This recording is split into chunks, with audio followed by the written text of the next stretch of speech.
Well, how do you feel about social media? That is, I was gonna say it's almost time to go, but Yeah. if we didn't ask this question, I know a lot of people would be wondering, what age should kids maybe start social media? 35? Yes. That's what we're thinking. Yes. Well, here's the thing.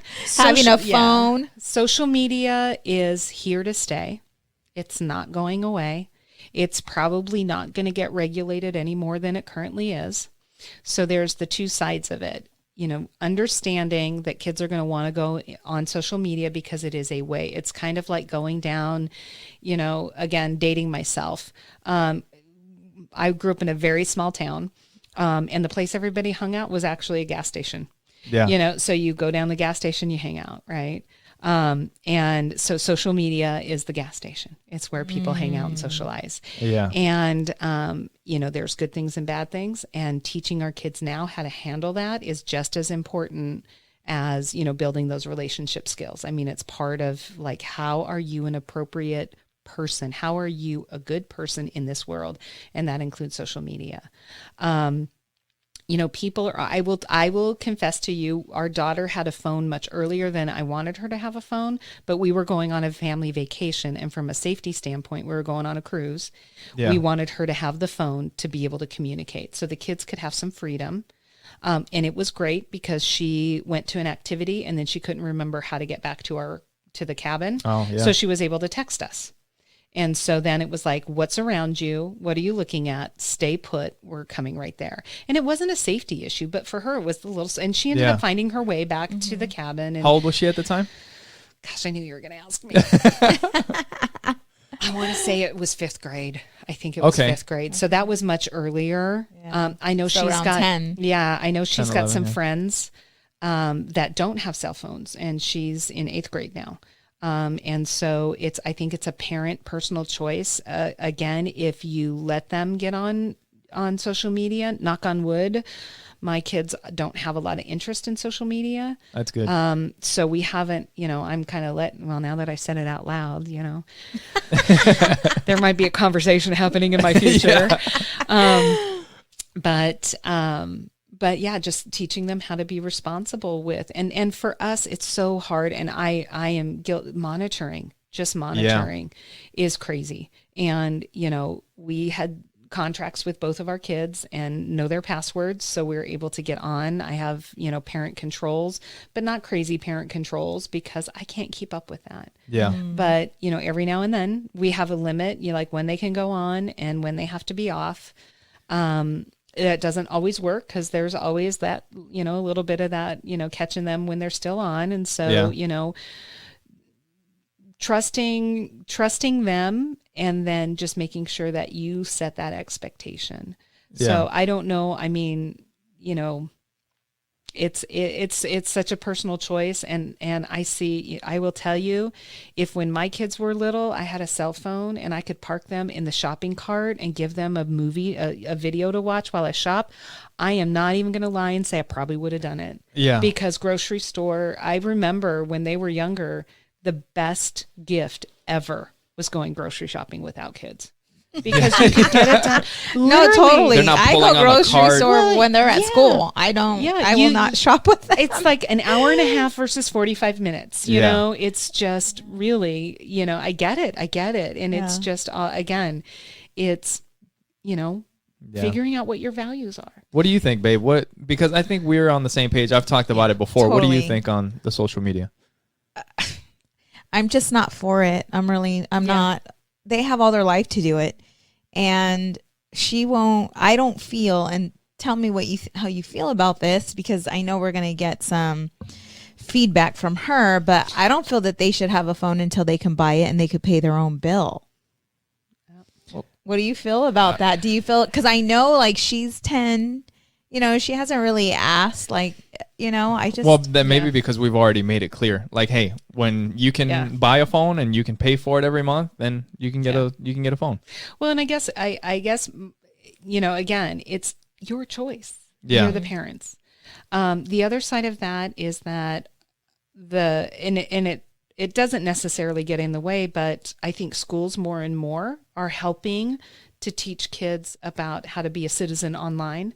So there are things that happen at school. I know I've had other parents that were very hardline about the phone, but then realized how left out their daughter, it sort of singled her out. Right. Because so much of that, after school, it was us on the phone. You're talking to your friends on the phone for hours. Now they're on text or they're on chat rooms. Yeah, people don't have house phones. Right. And especially not the ones with like the 6-foot cord. Where you go, but so you have to balance those things out. And I guess, and I would say, what does pay for it mean? If you want a cell phone, these are the ways you pay for it. It could be extra chores. It could, whatever that might be, so that because what I hear you say is I want them to value this as not a given and not an expectation and not a right. Yeah. But a privilege. Well, I think the thing is that when they get to the point where they can buy it and they can pay for it every month, they'll be at a point mentally and mature. I mean, because you're going to have to be working. Right. So that may be 16. Yeah. And at that point, maybe you can start understanding and handling like when somebody says something mean on social media. Yeah. I think a compromise that we've kind of came up with, or we didn't come up with it. Facebook actually came up with it, but it's the Facebook Messenger for kids. And they can, I mean, you guys do your own research on this, but what I like about it is that it's just a messenger. You don't need a phone number. They have a tablet, so they can communicate with my mom, with my cousins, with their aunts and uncles. We have to okay it, and through our phones, we can see what's happening. Right. And they're not seeing all the posts that people are putting. They're only communicating with specific people. And that's a great compromise. I always say, again, another thing to put on the scale when you're weighing yes or no is, and I always say this with parents when we talk about giving kids responsibility and giving chores, whether you pay or whether you don't pay, giving kids responsibility around the house teaches them responsibility. Starting to give them choices outside of the home. We want our kids making as many mistakes as possible while they're still under our roof, and we can help them. Yeah. So phones fall into that. So if you say, if your daughter doesn't get a job until she's 18, well, now she's 18 and she has a cell phone for the first time. And she has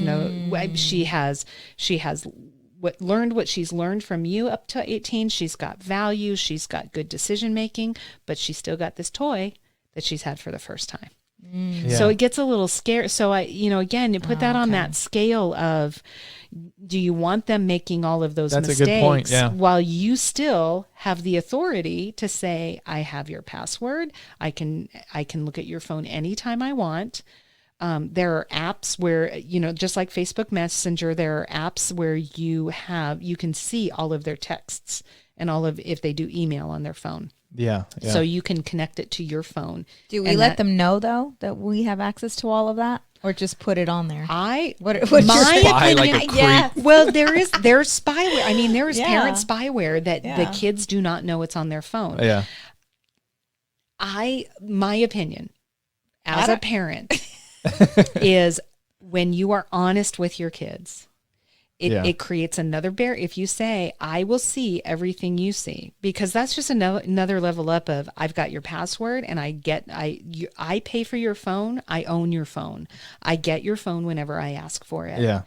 And so it's another step up in security. It's another step up in, I am trusting you with this phone and I'm here as your backup. Yeah. So this is on the phone. So think about, if you're going to say something to a friend, do you want your mom reading it? That's actually, and that's a great habit to get into when those parents, I mean, at 25, I want to say, when you say something out there, do you want your mom knowing what you're doing at 25? That's a good, we got to shut this podcast down. I know. That's a good value filter though. When you think Mom. About it, it's like, I mean, it's again, somebody's, cussing up a storm. Would you talk to your mother with that mouth? It's like, it's that same thing, it's like the mom rule. Yeah.